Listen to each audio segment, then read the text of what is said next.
mean, they was calling for 1s and 3s, and it was supposed to get up to 2s and 4s, and we had every bit of that. And the trough started building up. I mean, at some points we were probably in 5s, but with the big boat, weighs 14,000 pounds, 31 foot, so 12-foot beam. It's a slow roller instead of bobbing around.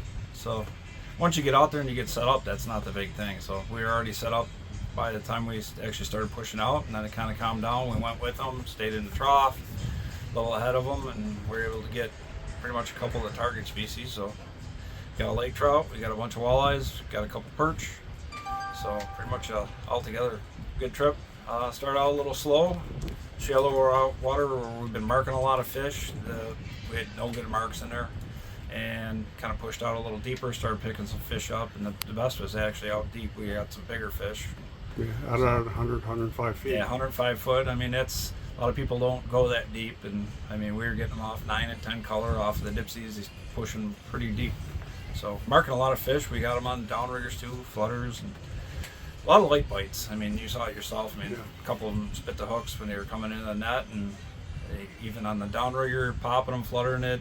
The dipsies, you got to pop it and kind of flutter it up and let them bite and bite and bite and try to hook them. It's been like that for probably half the season. I mean, we don't have a thermocline set up or anything, so the fish are scattered top to bottom.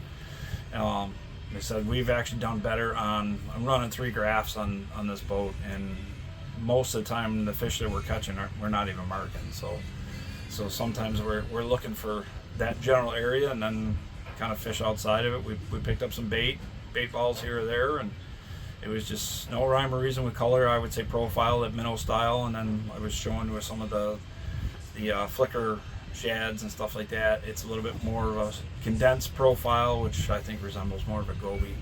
So I think color wasn't the thing. I mean, purple stayed purple. I mean, that did pretty good with a couple of them. I mean, purple stays purple to 80, 85 feet, so we were fishing pretty deep, so there might be some. Walleye Nation Creation, that was a good one today. The black and silver with the red head Challenger, that's always been a really nice go-to. That's a junior size. One of the things that we do is we run a lot of the smaller baits. People get stuck on bigger baits, bigger fish. I can take a number 5 flicker shad and catch 8-pound fish on it. So sometimes it's more about an easy meal than bigger bait, bigger fish. Sometimes I think it's an opportunity for them to spend less energy to take that smaller bait. That streamline, kind of, it's a little thicker, a little shorter, kind of that profile of them, because everything's eating the gobies now, which is, I mean, that's a good thing, because we need the forage for the amount of fish that we have out here. Yeah, so the area that we were fishing, that was pretty much in 78 degrees top to bottom.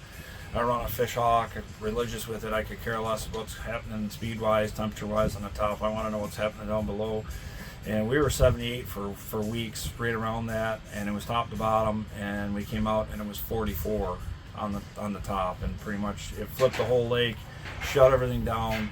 Steelhead were the only things that were biting because they're used to that cold water. The walleyes pushed right out for probably at least a week. The fishing just flipped, and it was just, you pick one here or there, and you had to spend a lot of time trying to find them, and it wasn't hot or heavy, but we could work through them. But it usually doesn't happen here, not like on Ontario. That flips a couple times a year.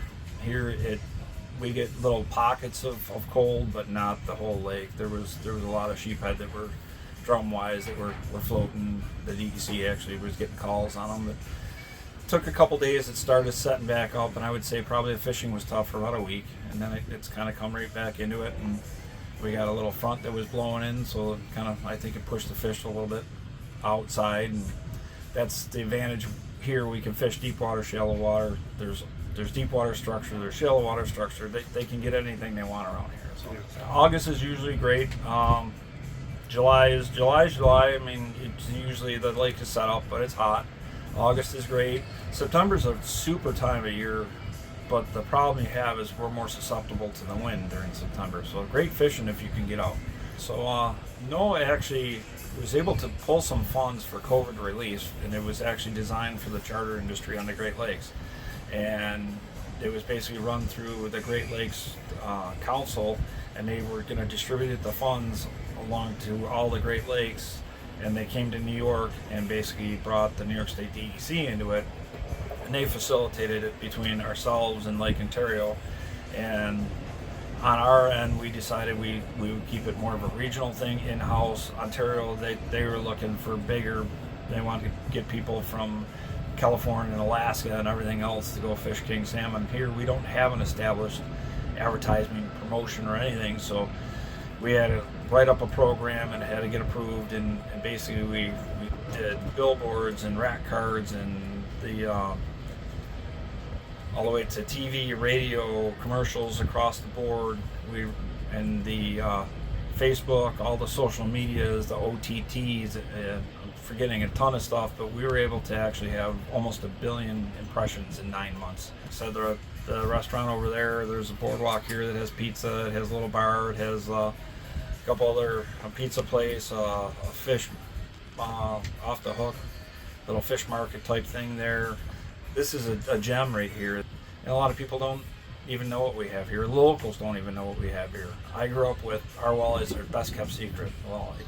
In order for it to flourish and in the industry to grow, it can't be a secret anymore. So it's got to be promoted, it's got to be advertised.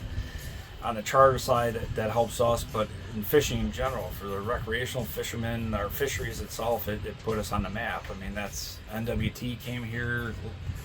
Now they're actually going to have a qualifying event coming up next season, so it's putting us on the map. So people know there's people traveling from around the country that are coming to fish our walleyes.